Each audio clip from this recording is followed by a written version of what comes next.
Hi, editing SJ here. Okay, an hour into this recording, Gab's audio kind of broke. So, if you notice a change in quality, that is why. I just needed to give you guys a heads up on that. Alright? Okay, cool.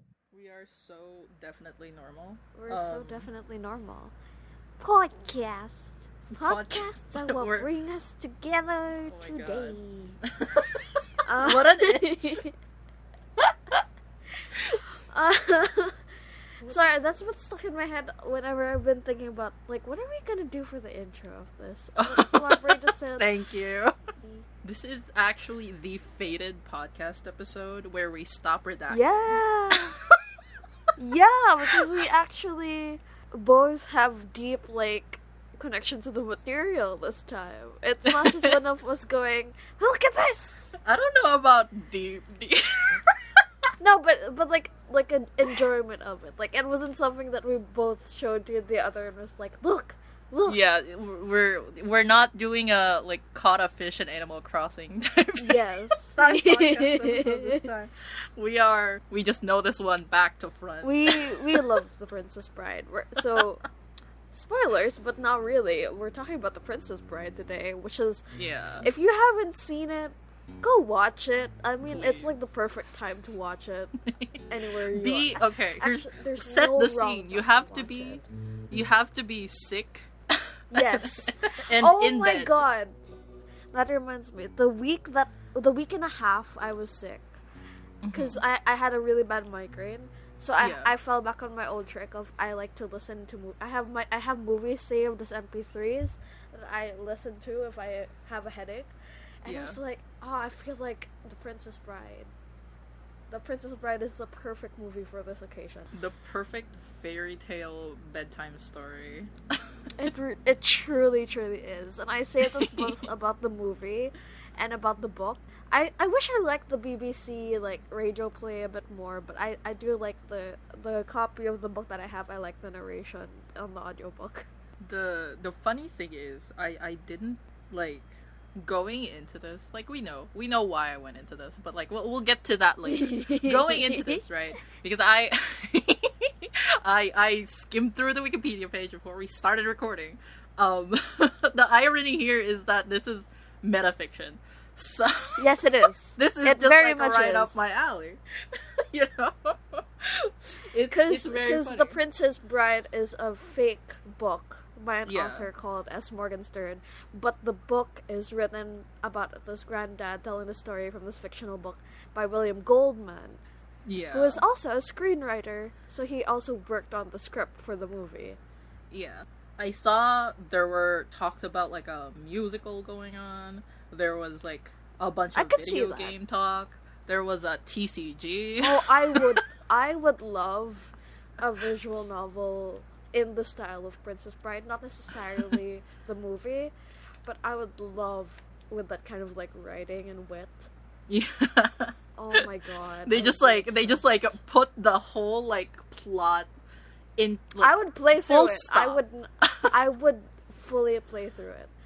I want there to be like extra content, like if you choose different paths. Because I'm pretty sure William Goldman is still writing. Like, he released, like, the edition of Buttercup's Baby a couple of years back. Oh my god. Or, if I remember right, yeah. Princess Bride was one of the books that I think I bought when I was in high school at the Manila International Book Fair. Mm-hmm. And, like, I bought, like, the very fancy edition. Wow. And then I lent it to someone and they never gave it back. Just like my copy of the Song of Achilles. Oh no! Oh, the Song of Achilles I will never lend to anyone ever again. Because it's like, I lent it to my friend, and then I was so antsy about like, can I have my book back? I want to read it again. But yeah, I lent it to a friend, and that friend never gave me back my copy of The Princess Bride, which is sad, because now I don't have a physical copy, and I should probably buy a new one, but I couldn't find one at MIB this year. Oh I was looking. Was it okay? Was the novel really the first time you got into? Like you got? No, there's a movie. The movie used to play on HBO all the time. Oh my god! And I've talked about how like we're a movie family in this household, so sometimes I would be left alone. I just have HBO on the background. I'm like, it's Princess Bride again. The only thing consistently that I have seen on TV since childhood is like Christmas reruns of Home Alone. Oh my god. And Cinderella 2017.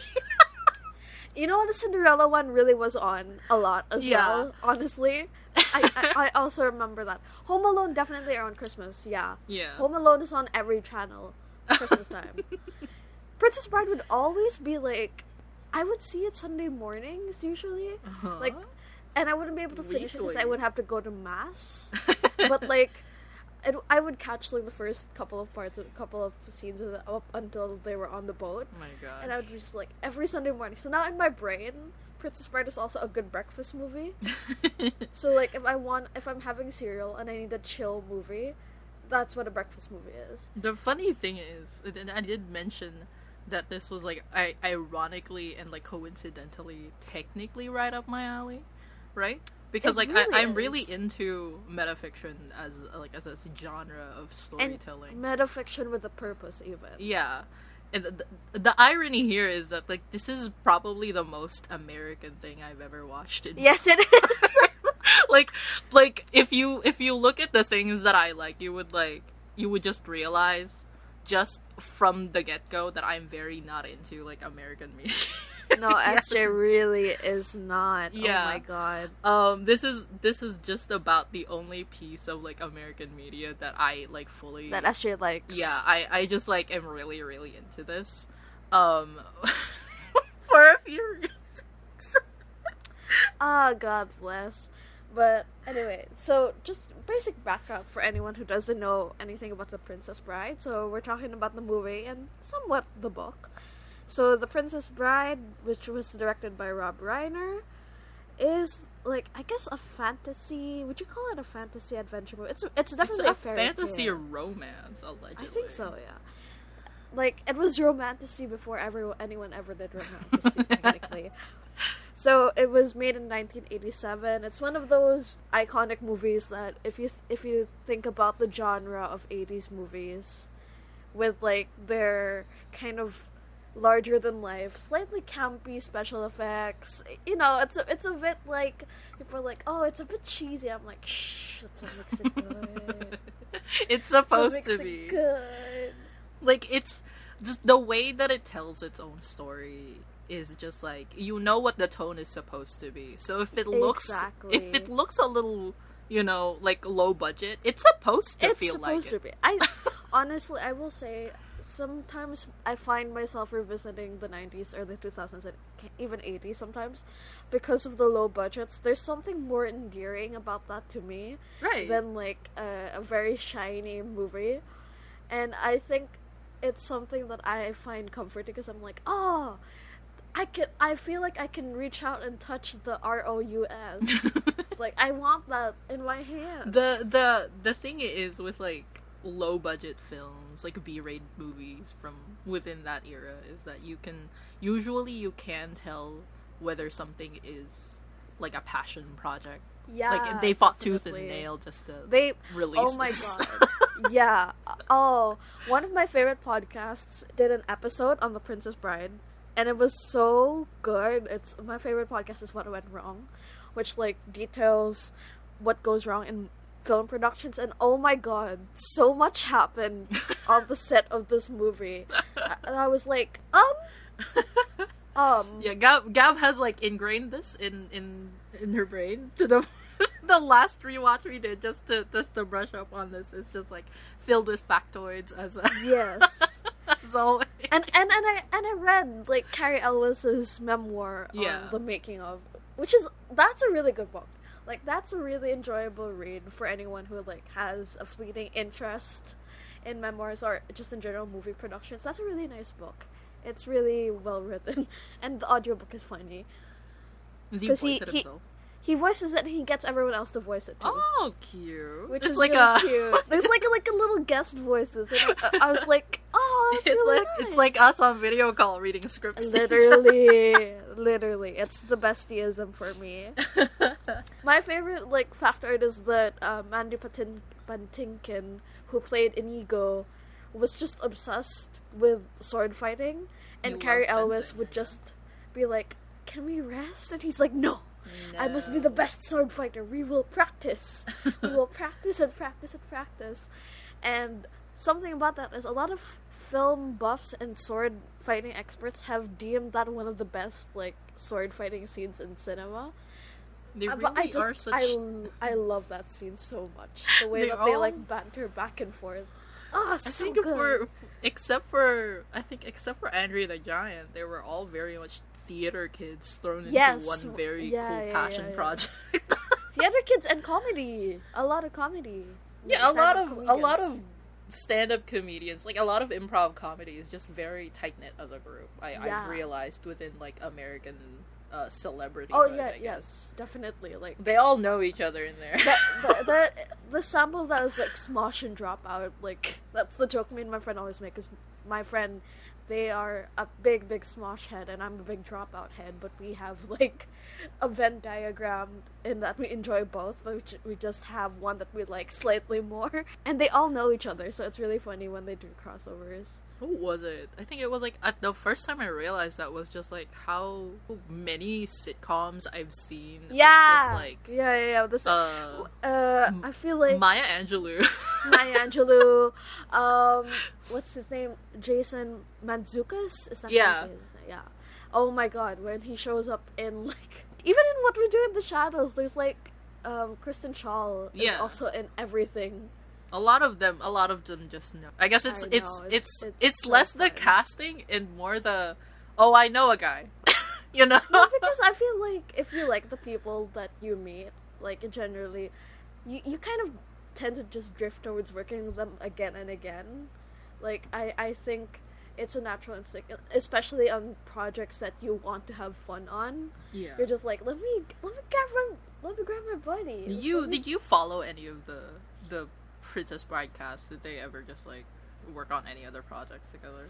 Rob Reiner, the guy who plays Miracle Max, is Billy Crystal. He was in When Harry Met Sally, and that's where he and Rob Reiner, I think, first started working together. They were best friends in real life. Oh. And so for When Harry Met Sally, Rob Reiner was like, "Oh, I don't want to cast you because I don't feel it." And then eventually he did cast him, and then he cast him again in Princess Bride, and then they you have no choice in the matter. Yeah, no, honestly, a lot of Rob Reiner movies use like not all of the cast, but like some of the cast that show up in his other movies. So I think that is just like a testament to the environment that they had working on the set. It's the bestieism once again. It's the bestieism. I don't know why. I just picked up like the bottle of alcohol. Oh my god. Sorry. Stay healthy, y'all. Please. Getting sick is no fun. Except for the fact that you can watch Princess Bride. This is true. Get sick. Watch Princess Bride. This is just like, have you ever considered piracy? Episodes. That's actually my episode promo. Yes. I have the screenshot still on my phone. Have you ever considered piracy? This is me 24/7 when someone goes, "Hey, have you seen that new film that's coming out? Oh, I'm so sad. I won't be able to get it in theaters." And have you ever considered piracy? About to be me when the No Home Annie comes out. Sorry. So okay, let's actually like catch each other up before I get into the nitty-gritty of me like unraveling the background that is why we are into this movie together. I think this is one of those movies that our friend group has seen multiple times. Yeah, just because, like, It's this and Mamma Mia that we're randomly like, you guys want to watch Princess Bride? Yeah. That usually I'll just be go, "Gab, do you want to watch Mamma Mia? Princess Bride or Mamma Mia?" The answer is always yes. It's just very funny because it's always those two. So it's like, okay, very recently, and this is slightly related. Very recently, I've just been really into reading very pulpy, just like romance manhwas. You know what? Fair. I enjoy Harlequin romance. So I don't know. It's less that the character writing is good. It's just more that I get some enjoyment out of how shallow and archetypey most of the characters are. I don't have to think too hard. yeah, it's the equivalent of junk food, basically. Yeah. That's why I call them like popcorn man. Yeah. And before this recording, because Gab said, okay, let's do a recording on Friday. Before this recording, I've just been like staying up reading them until like 4 a.m.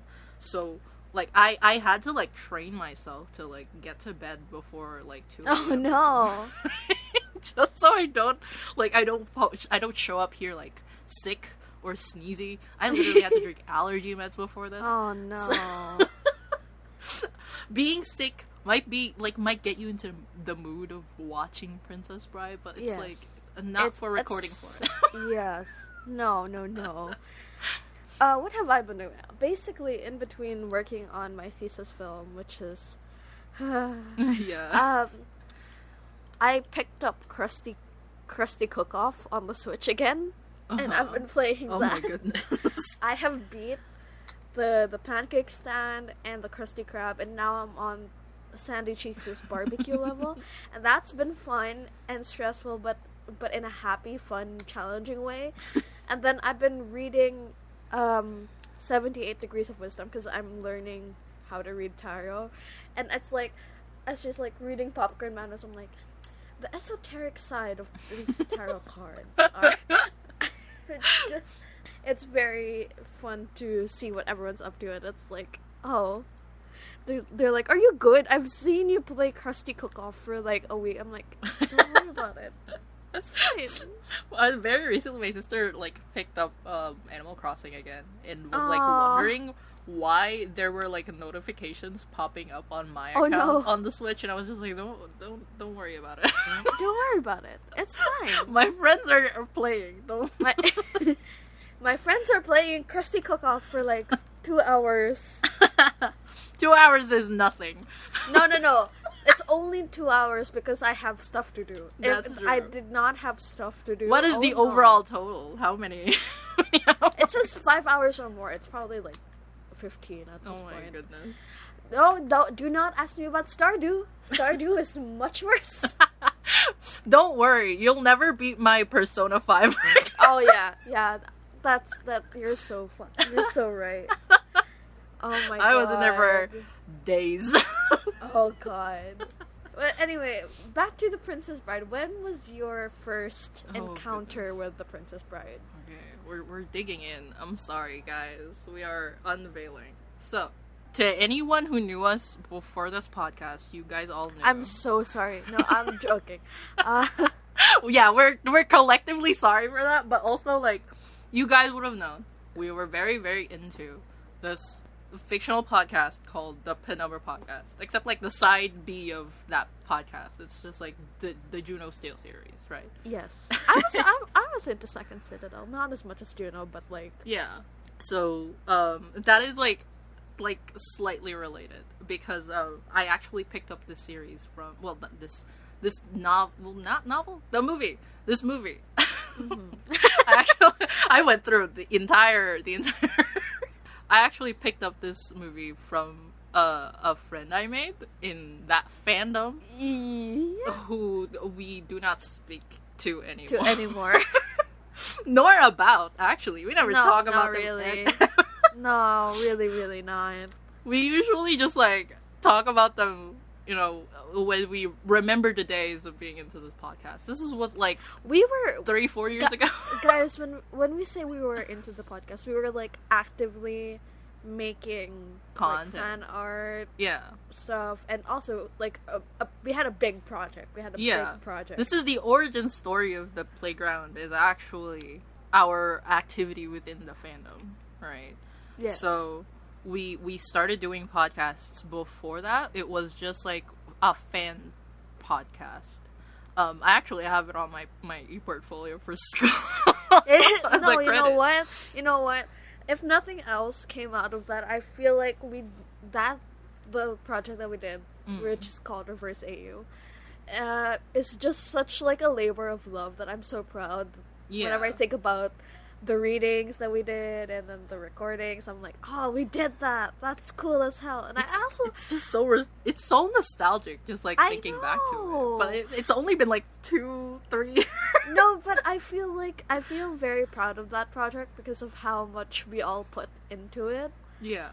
And how much I like when I was listening when we would listen to the final product, I'm like, oh, this is so sick. Cool. That's so sick. You're evil. That's so cool. And other technically positive things we say to each other. No, and it was like, it was so nice because a lot of us, well, we live in a different country from all our friends. Yeah. So having that time to like sit down and do that audio drama podcast thingy is like, it was such a fun time, and we got to act with all of them. Yeah. And it wasn't just like one kind of like pairing, it would be grouped up randomly sometimes, and that was always so much fun. It's just we're going back to that. Yes. So I picked up this movie because that friend like recommended it. Well, not really. They were asking, have you ever watched The Princess Bride? And I was like, no, because again, as stated, I am not into American media. So I like it. If you ask me, have you watched this, that, or the like whatever movie that is technically popular in most Americana, I basically no. Yeah, I basically live under a rock. This is evident if you listen back to any of the other episodes. Gab will say an actor's name, and I was like, who? And that's just like, huh? Who the fuck are you talking about? I live under a rock, basically. So when this friend asked, I was like, no. And they were like, they did that whole like, you've never? Oh, no. So they sat me down. They made me watch this movie. That was me when I was like younger, and then now I'm like, oh, you've never seen it? Let's see it together. Come on. The irony is that this person is like decades older than me. Yeah, that's true. So it's like just getting that treatment from someone who is just like, you know, years older than me was just like, whoa, okay, sure, let's go watch The Princess Bride. And then we watched The Princess Bride, and I enjoyed it. It wasn't like, you know, it wasn't like mind-blowing at the time, because it was just like a fun fantasy romance. It happened, and it passed very quickly. I very normally when I get into things, I don't have recency bias. Generally. No, you genuinely don't. You're like one of the few people I know who doesn't have recency bias. So when something very like happens, and then like if I watch something, I don't look back on it too fondly or like too much. I like to just like tear it apart in my head, and then just like at some point I'll get the inclination to be like, maybe I should rewatch this, maybe I should, like, you know, pick it back up, and I'll enjoy it much more then, you know. So this happened with The Princess Bride, sort of. Like when I formed the playground server that we're in with our friends, I also asked then, you know, maybe we should watch The Princess Bride. And I enjoyed it a lot more. I don't know if that speaks to like my friendship with that friend or just you guys.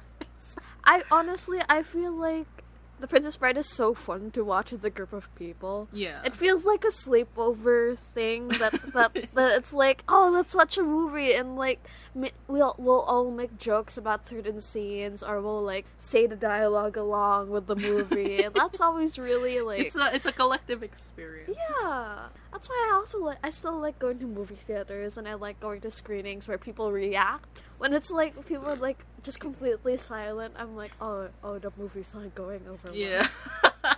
Yeah. This actually goes along well with like how we all like collectively enjoyed like watching Enchanted again. Yeah. And, like Cinderella Twist in Time. Yeah, and then it was like Cinderella 2015. Yeah. The Anne Hathaway Enchanted. Elle Enchanted. Yeah. And then Princess Diaries as well. Like those like fun technical chick flicks, quote unquote, that you can just like rewatch with your friends. That's a lot more fun. It's very fun. You know? I actually genuinely don't know if it was just because of my friendship that I didn't enjoy it the first time, but like I liked watching it the second time, and then again and again. So And then again and again. Yeah. And again and again. and then we did reverse AU, and then like one of the biggest influences for like probably the most popular episode we The had. most like viewed, Yeah. listened to, most talked about. The most like popular episode we had in Reverse AU borrowed quite heavily from the From Princess Bride. Yeah, to the point that when we watch it recently, I was just like, oh my gosh, they did this in reverse. No, but that was so fun because I was part of the process, and Esther would go, "What if I told you this episode is very much Princess Bride?" And I went, "Okay, tell me more."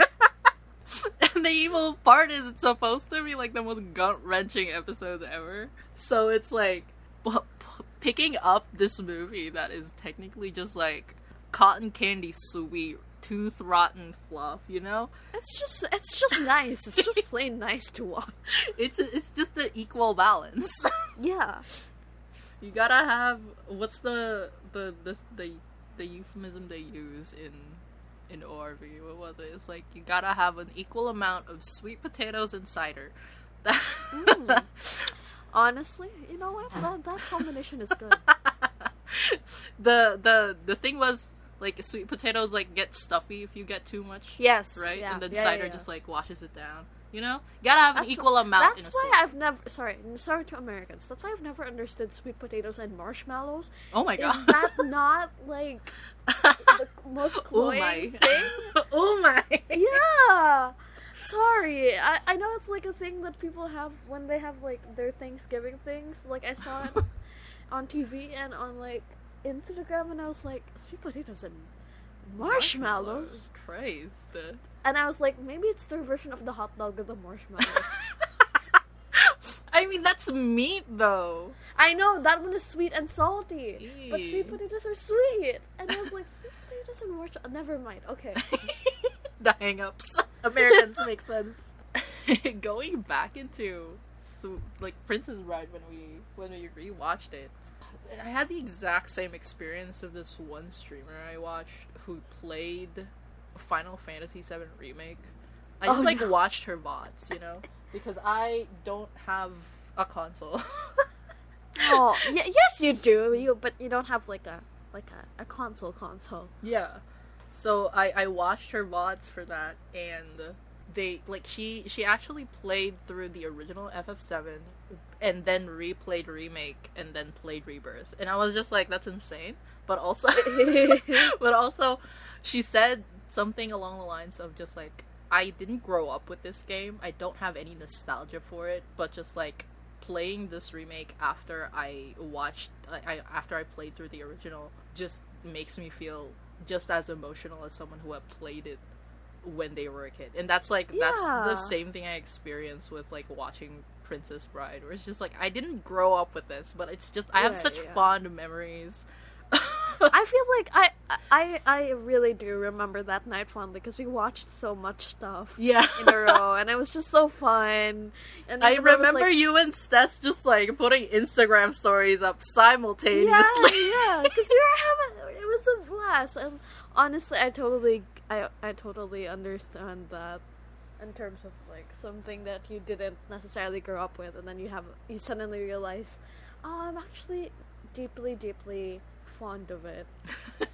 I know in the UK, Doctor Who is a thing from childhood. Yeah. But like I watched Doctor Who when I was 11 or 12, and I also had the same fondness for it as if I watched it as a kid. Well, technically I was a kid, but I was a teen. So yeah. I'm very much what a 2011 Tumblr user would call a hipster, where if something is popular, I will like gravitate away from it. Just naturally. As she's like, oh, is it popular now? Yeah. I'll check it out in like 3 months. Yeah. I've talked about this is how I talk about like Dungeon Meshi. I don't want to pick it up while it's still active. That's like poisoned water to me. I'll stay away from it. You're like, I need to let the water purify before I drink it. The sanitation. Okay. Princess Bride. I don't know if you can call it low budget as well, because they have like real exclusive people in that cast. But honestly, they weren't exclusive back then. So it was like it's a mid-budget movie. It's mid-budget. There's studio interference and all that, but it's like it's not completely like a B movie. It's like it's very much a mid-budget. I saw on like the reception tab, because I skimmed. I saw it was like it tanked in the box office. It's a cult classic in that it performed really well on home video. Yeah. So like DVD, VCD, VHS. It performed really well there, but not in theaters, because I don't think audiences really got it that much back when it was out in theaters. But now it's like a cult classic. Like people are like, "Oh, Princess Bride, as you wish."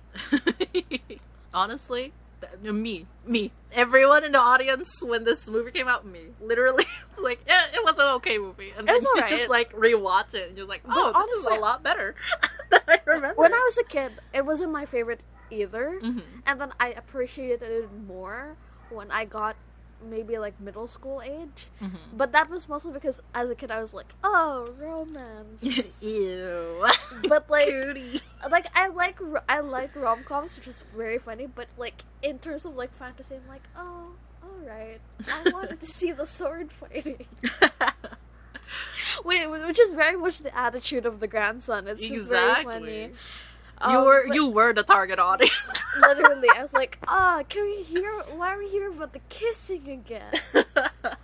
But there's something about this movie that has like such a sense of childhood to it that makes you feel young again watching it. That it's like comfort food almost, where it's like you know that it's gonna be good, and you know you're gonna enjoy watching it no matter when you watch it. It's just. There's something about it that's deeply comforting. I think it's just the magic just of a it. great like book to movie adaptation as well. I honestly, so good. Sometimes I prefer watching the movie over reading the book, even though the book is really good. The thing is, right, like the book is a lot darker. I expect that. Like when Inigo kills Count Rugen, in the book he cuts out his heart. Yeah. In the movie, he just slashes him. But in the book, I was like, he's cutting off his heart. Oh, he's doing this. Okay. All right. Moving past that. All right. You were so whimsical in the movie. What happened to you? And Wesley's a lot more serious in the book, but I kind of like that he's a bit more... I wouldn't say he's a dandy, but like he's a bit more like, as you wish, Inigo, blah blah blah. In the book, he's a lot more like reserved in a way, even though he's still this very romantic character. Or maybe I just really enjoy Carrie Elwes in the role. Yeah, I think there's a lot of the movie interpretations of the character did like. It was just like very much influenced by the actors involved. Yeah, definitely. I mean, like, even the way that he's like, inconceivable! You keep using that word. I do not think you know what it means. I still have the Notion page where I took like quotes from the movie just to put it in It's so good. It's so good. Okay. Woo. Because that dialogue just works in a way that it's funny no matter who says it. It's okay. I was gonna talk about like the metafiction stuff, because like I think this is like the well, no, I have multiple things to like compare this to, because I know the book is like exactly how like Rick Riordan came up with like Percy Jackson. Yes. Yeah, right. It was like storytelling to your kids, just making up something and then just like improving your way out of it. Literally, yes, ending. Yeah. So that's how the book came to be, more or less. And then the screenwriting for the movie. This is like the second one that I know. It's just like the book author also like did the screenplay. The other one I Yes. know of is The Hunger Games. Ironically. Yes. Also, And- really good book adaptations. Yeah, the first one. No, I first like one. Catching Fire. I I like Catching Fire. I'll get to that. Whatever. Yeah, we'll get to that eventually. It's a really good adaptation in that way that like it carries the tone of what I they were think doing it- with the novel. I think it did help that the author was also a screenplay writer. Like Yeah.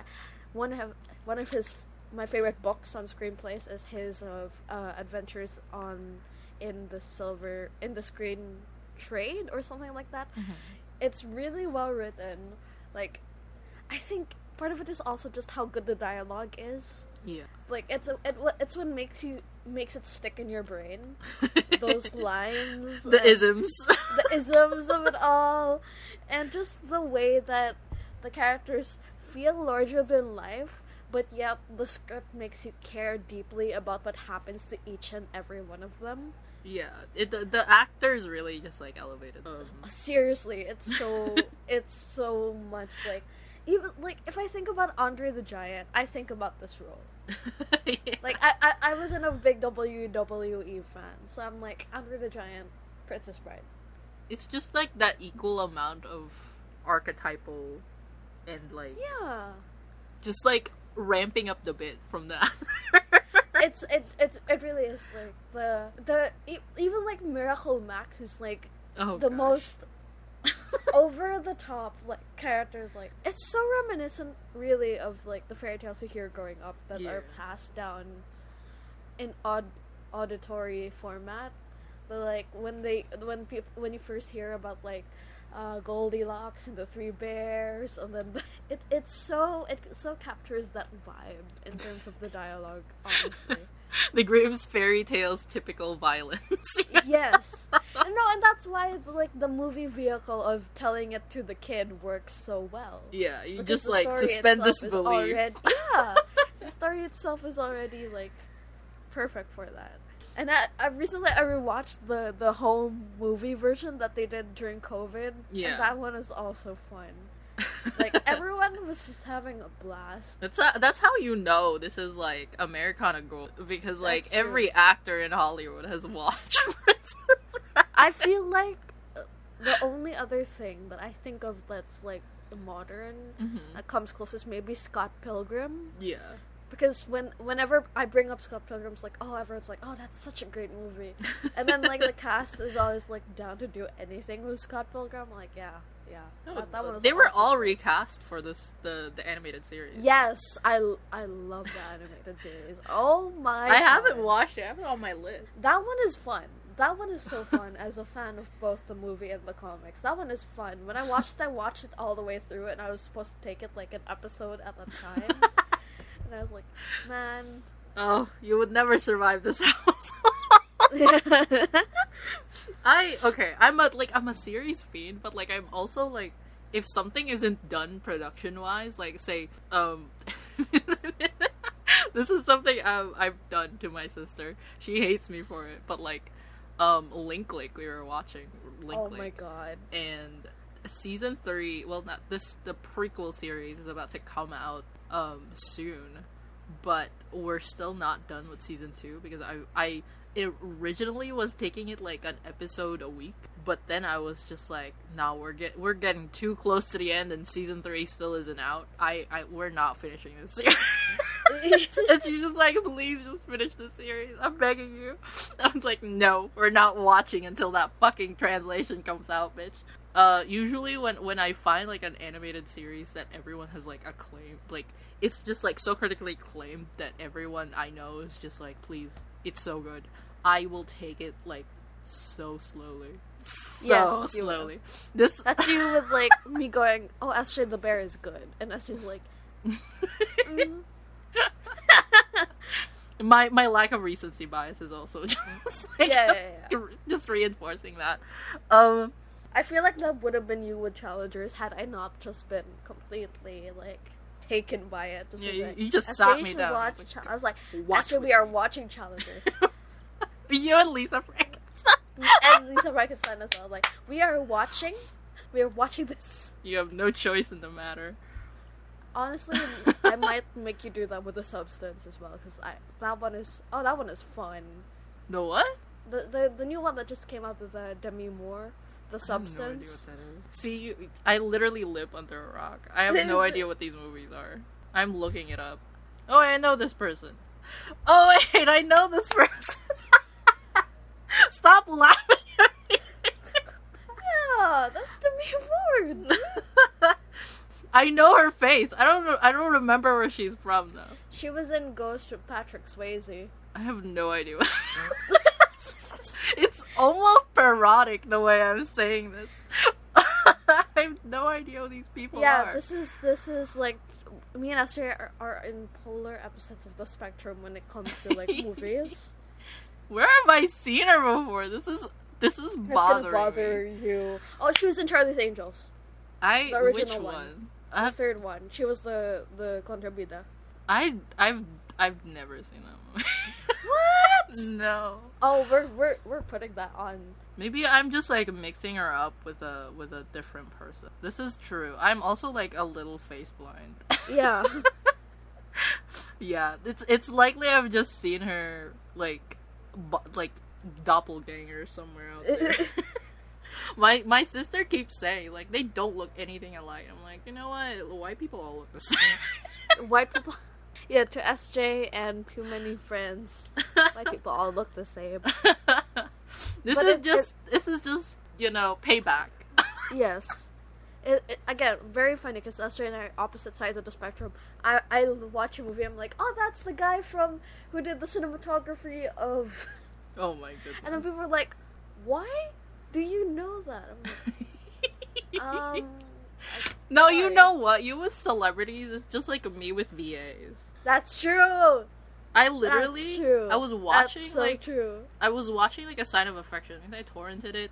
There's like it's like dual audio, so I like just put on the English dub for fun because I just didn't want to look at the screen while like watching the anime. So I just No, like put it in the valid. background. Then someone spoke and I was like, "Is that Nazi Tarsha?" Then I looked at the cast and was like, "It's a fucking Nazi!" Oh, get out of my house!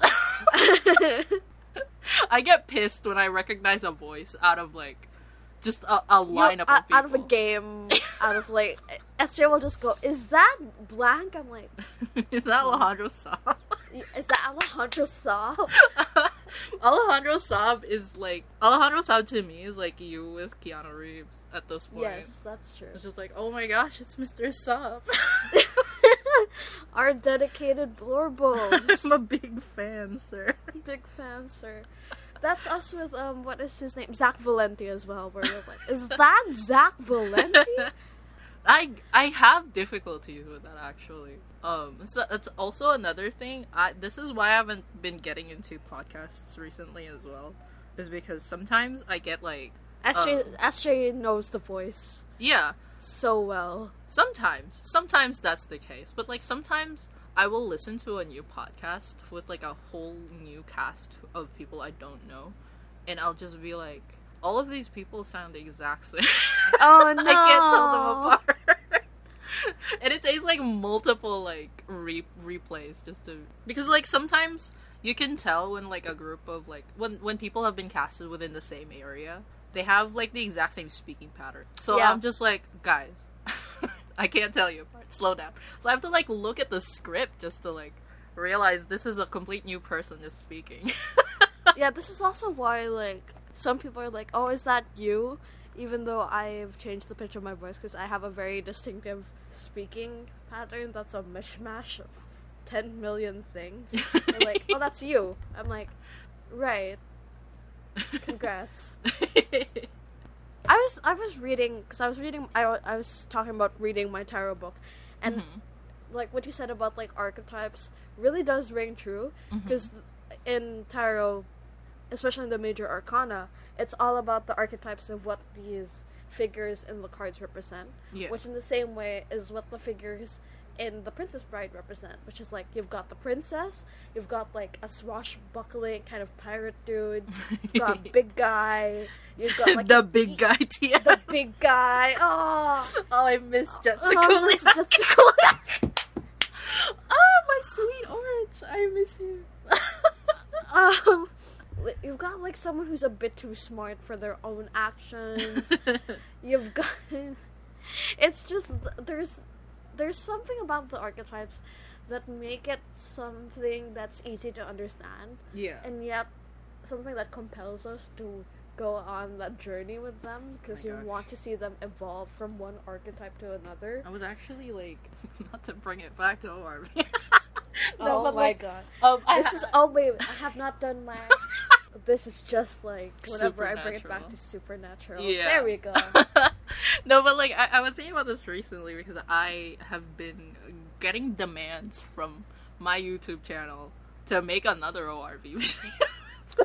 I brought this up very specifically because we're talking about archetypes, and there's like a scene in the novel about how this one character was like trying to justify the way they wrote their story, right? They were like, I know it bombed, like I know it was like canceled by the publisher because of how like unpopular it was, but I figured I would much rather write a story that goes against the trends instead of just like doing what seems to be popular. Hanseo gets like hikey mad about this and she goes, oh my god, like, are you like, why are you talking like your work isn't cliche as hell, right? Like there's this whole thing about like going against the grain of like being original, especially like within like recent years, because like most of the things that have come out of the box offices have been just like remakes of things that we've already seen, and like some of them are good, some of them are bad. Yeah. Bad. Some of them sequels of things that we've already, most of them terrible. Most of them bad, some of them good, like Twisters and Beetlejuice and Knives Out. And Knives Out. So, you know, like sometimes things that are cliche are good. You know? Because like sometimes it's fun. Cliches are the backbones of like most good stories, because like it's because where you branch out from the cliche. It's the way that you make the cliches your own. Yeah. That make a story good and worth watching. Because when you talk about cliches, it's something that already exists in stories. Yeah. But the beauty of stories is that they are told time and time again. Like the creation myth, hero's journey. Those are all cliches. But we've been there's a reason that we tell those stories over and over again, and that's because it's compelling. This is why you should listen to Hades Town. Oh my god. The thing that they were doing with The Princess Bride, where it's just like, you know, your archetypal characters within a fairy tale story. Even though technically the novel was like trying to angle itself as like a historical text, you know? Like a fake historical text, basically. Like a fake history book about a place that doesn't exist. Even though that was like what the novel was angling for, this is still technically just like a very fairy tale-ish style of story, where even though these characters are like molded cliches from like years and years and years of fairy tales, these are still like pretty good characters. Like even though these characters are named such ridiculous names, like, this guy named the main antagonist Humperdinck, you know? Humperdinck. Yes. But like you've never met a male villain as funny and endearing as Humperdinck since. Yes. You can count on one hand. And like he's not even that good of a villain. It's just very funny. He's kind of like he girl bossed a bit too close to the sun. Yeah. He has that weird homoerotic thing with the six-fingered man. With what's his name? Count Tyrone? Count Rugen. Didn't he call him Tyrone? I don't know. I go by Rugen because that's what Wesley. Even like Fesnik, Inigo. Yeah. Like the fun thing with Inigo is just like he feels like a lost protagonist, you know? Like I would watch Like a spin-off series? a spin-off. Just like Puss in Boots. Technically, he is. Yeah. Like, have you watched The Last Wish? Yes, it made me ugly cry. It made me cry. It's so cute. The way I when that love- movie ended, I was just like, are they saying there's a fucking sequel with Shrek? And then I was just like, you're fucking joking. And then I looked it up online. They already announced there was gonna be a Shrek No, sequel. but Killed me. what really makes me cry about that movie is like the hero's journey and just like the story of Puss in Boots' life, trying to live up to the idea of what he wanted to be, and that made me really cry. And then dealing with death, that's like also good movie. This could have been a good Vespa day. Oh no! Complete with an almost wedding, you know? Like, imagine. Joke. Oh no! It all roads lead to Junoverse. Oh. And It we ended do in not season 3. We do not want to go back. The series ended in season 3. Yes. If you tell me otherwise, fuck you. Don't talk to me. Little baby. The fun thing that I realized when we were doing like detailed descriptions about when this movie came out was that this movie came out literally at the tail end of martial law. Yeah, exactly. Looking at the timeline is just like, that's fucking wild. But it's both funny and also not at the same time. Let me see what the exact day was. September 25th, 1987. Literally the tail end. You know That's what? crazy. Was it in cinemas here? Whatever. I don't know. I feel like this was like a US release. No, but there were movies back then used to come here more often. Like, Oh wow. even What Indie happened? ones. It got more expensive to import the Oh, movies. boo. Because my parents used to like watch all the time. Like The Matrix came here, and that was like an indie-ish production Indie-ish. at the time. Yeah, What was their most known movie before The Matrix? Like the lesbian one? Bound. Yeah, Bound. Ah. Oh, my kingdom to look like Gina Gershon in Bound. I don't think it was released here. Huh. They were too busy. No? Sorry. We had our own shit going on. Yeah. Now Tail it's end of on martial Disney law. Plus, bro. Yeah, but it's because Disney bought Fox. I think is Fox the right studio. Oh, Disney bought one of the studios. no. One of the many studios. This is One of so the many sad. studios. I know, it's so depressing whenever I think about it. Yeah, it's Fox. I'm right. It is Fox. I saw someone say someone was talking about potential remakes. There's a No. shortage of perfect movies in this world. It would be a pity to damage this one. Can y'all not just be happy with the home movie version? I really like the home movie Piracy. version. Have We you don't ever need- considered piracy? We don't need to touch this one. No.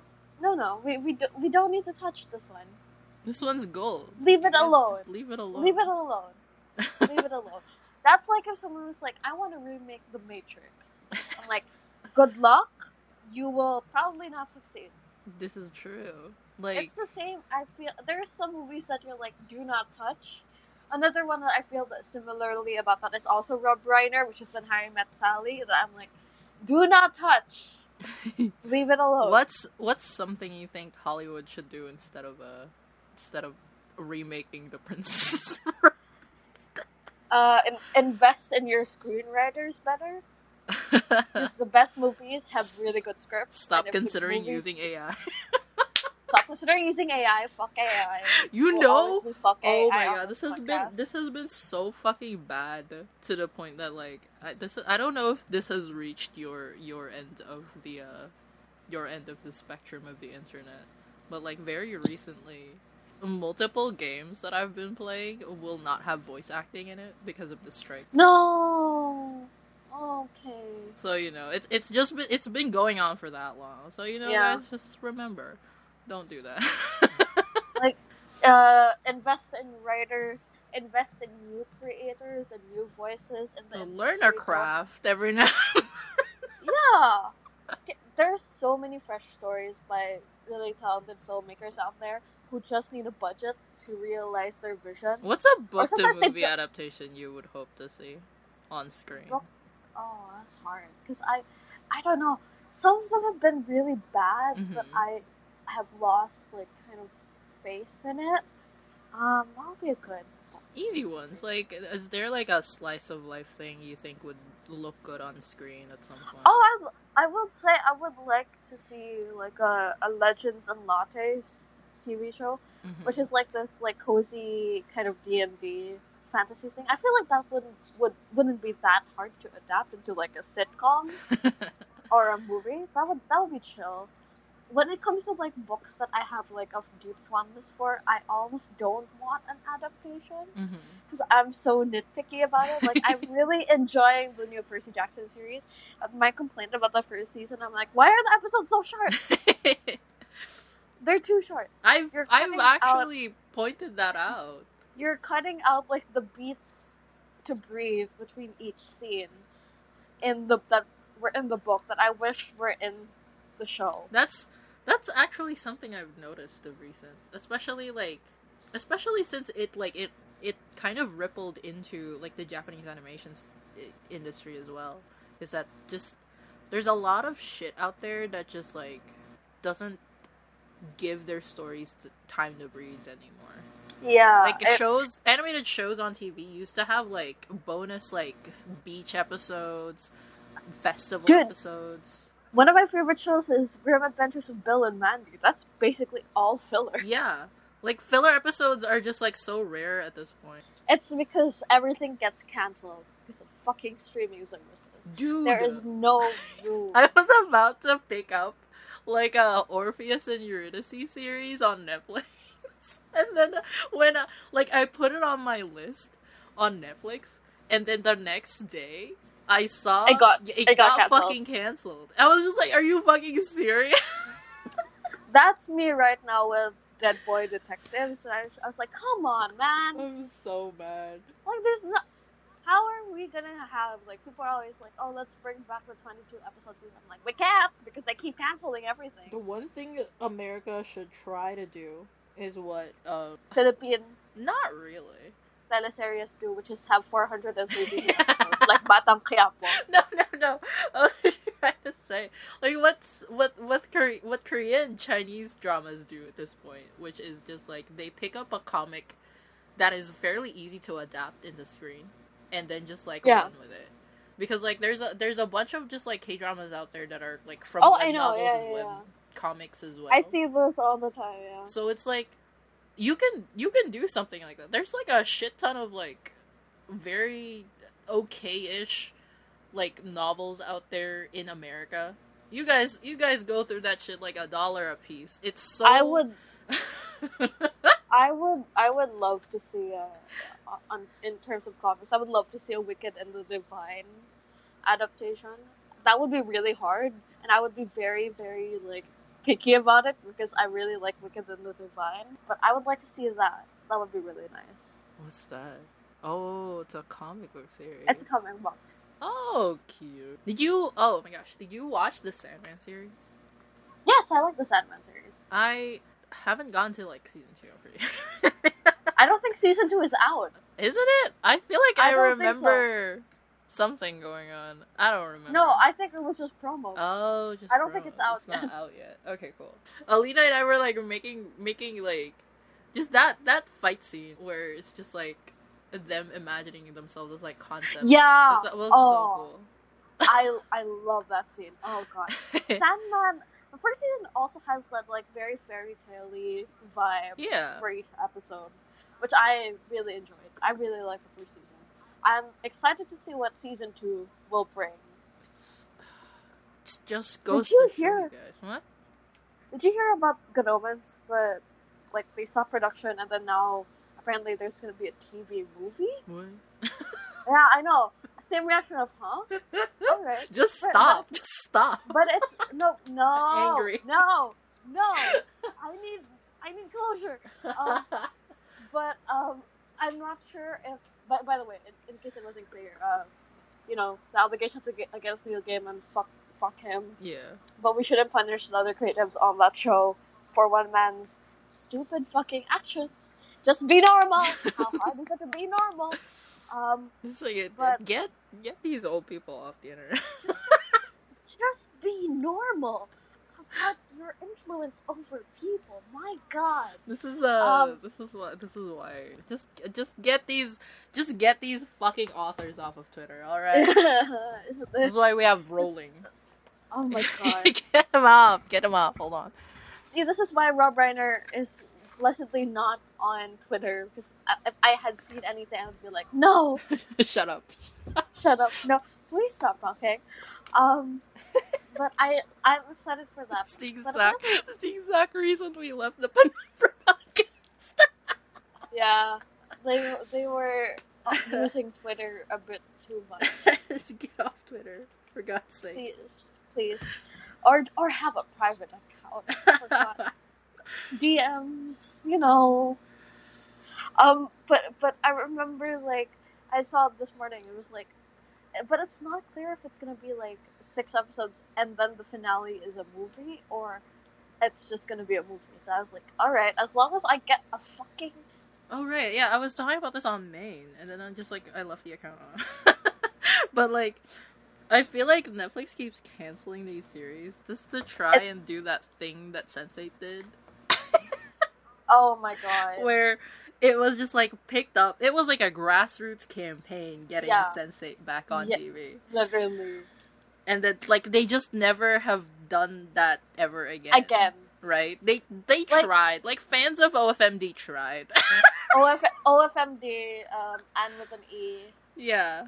Yeah. I feel like it's just, at this point, I don't know. I don't know if I do want, like, another grassroots campaign just to get the fucking series back on TV. I feel like if you do that in the middle of a genocide, it's just, like, unethical at this point. I feel like if you actively pour money into that, like, I have no issue with social media doing that as long as you're actively helping out in other ways. But, like, spending money on billboards and stuff, I'm like, Maybe reconsider. Maybe reconsider. But when I think about The Princess Bride, going back to Princess Bride, there's this other movie with, oh my God, Heath Ledger called A Knight's Tale, that I kind of put in the same category as Princess Bride, which I will eventually, like, bring to one of our movie nights, because I also think that one is fun. I guess, like, yeah, I guess Ella Enchanted is also in the same category. Ella Enchanted, what else? Okay, because Ella Enchanted is also meta in a way, because it's like a modern but not modern fairy tale society with the very 2000s. Yeah, that's why it was a good double feature. That was like the same friend who recommended me to watch Princess Bride fucking hates the movie. Hates Ella Enchanted? Yeah, because sacrilege. Because it's like a how do you say this? Just like some weird thing they have about, like, the book series or something.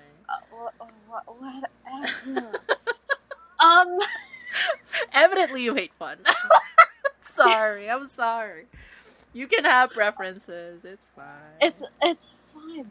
But anyway, like, even I don't even hate the original Lightning Thief movie. I just think it's fun, completely detached from the Percy Jackson book. I think it's fun. But I really like The Knight's Tale. That's in the same category as that.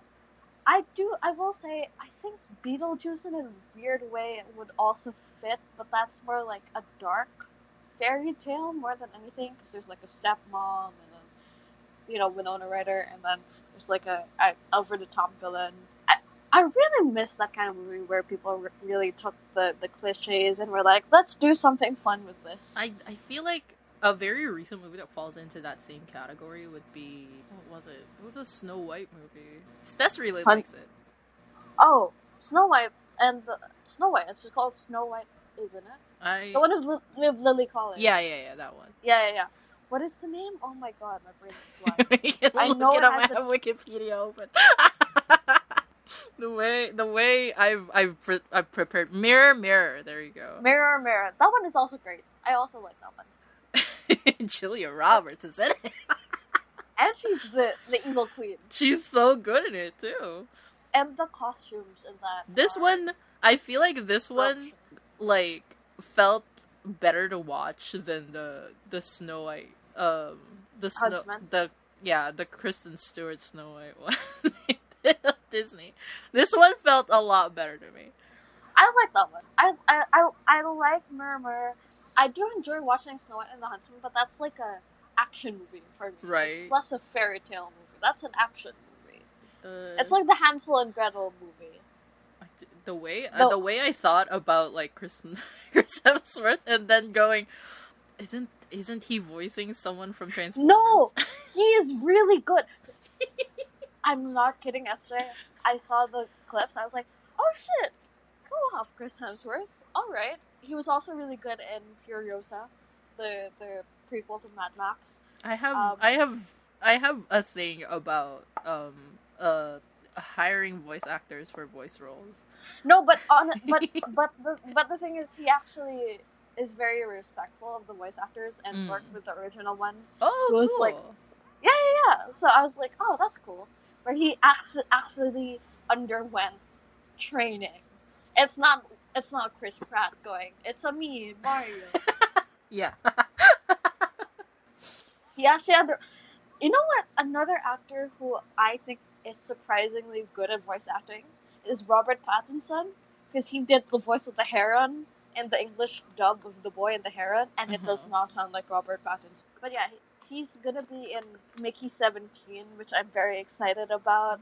It's by the director of Parasite, Woo Jung-ho. Ooh. And it's about this guy who gives his body over to science so that science can test how far you can push the human body. And so he dies over and over again, and they keep cloning him. That's why it's called Mickey 17. Don't you know what are you on about today? I'm excited. 2025. Wow. I'm excited for that one. Mark Ruffalo. What are you doing What here? are you doing here? I guess in a way, horror things would fit the vibe of fairy tale, but that one is really, it's like a Frankenstein meets fairy tale kind of movie. I don't know. Personally, Lisa Frankenstein felt very fairy tale-y. That's true. Because there, like, a lot of it was very, like, tropey. I know, but that's what makes it so tasty to me. No, just generally, when something is tropey, it feels like it has that same vibe of an archetype of fairy tale. And then you have the whole, like, oh, she literally makes a whole guy that's like Pygmalion. Anyway, spoilers for everyone. That's our next episode. Sometimes, you know, when you adapt something that is so old that most people already know about it, just, like, putting new things into it is a good idea. That's me with spins on Dracula, except for when Dracula falls in love with Mina. Sorry, Francis Ford Coppola. You just, generally, if you adapt something that is, like, already, like, within, like, the cultural zeitgeist, it's just, you have to find ways to be original about it, but, like, keep it, like, thematically similar to the old thing. Yes. Right? This is why I still get, like, flack for calling The Haunting of Hill House Mike Flanagan series as a bad adaptation. I get flack it's basically not Hill House. Yeah. Anyway. We're Halloween people, okay? I don't know about that. I'm just really into, like, spooky, scary stuff. That's true. But it's funny because I bought Halloween decor for the table. And people are like, where are you going to put it when the season's done? I'm like, the season is not done. It will be on display. It's never done. In my room all year. The dismembered hand, the skeletons doing yoga, that's my decorations. My little coffin boxes, yeah, that's my decorations, guys. Is that where you put your little cards? Yeah, that's where I put my cards. And then I have an extra one, which is where I put my pens that are on my desk. Alright. There's your follow-ups for the next few episodes. Yeah, we're doing we're doing some Halloween stuff. Whether or not they fully reach October 31st, you will see. But it will be Halloween themed. Yeah. Or fall themed. There's a Aw. like a very low chance it'll reach the 31st. Exactly. Watch Princess Bride. It's a really good movie. True. It still holds up. Everyone is so great in it that I think about it and I'm like, you can't replicate that. Just watch today. it the first time, give it like a few months, rewatch it again. Alright? Yeah, come back to it. Like every time I come back to it, I find more and more things to love about It's it just so in a way. endearing. I know. It's like there's more and more things that you discover on each rewatch that are like, oh, that's really nice. I really like that. That's so Watch it when you want to go to bed.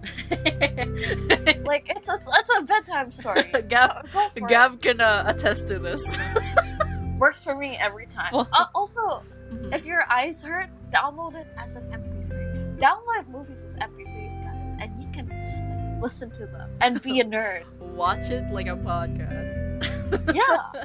Oh my god. Yay! Princess Bride! Yippee. Bye.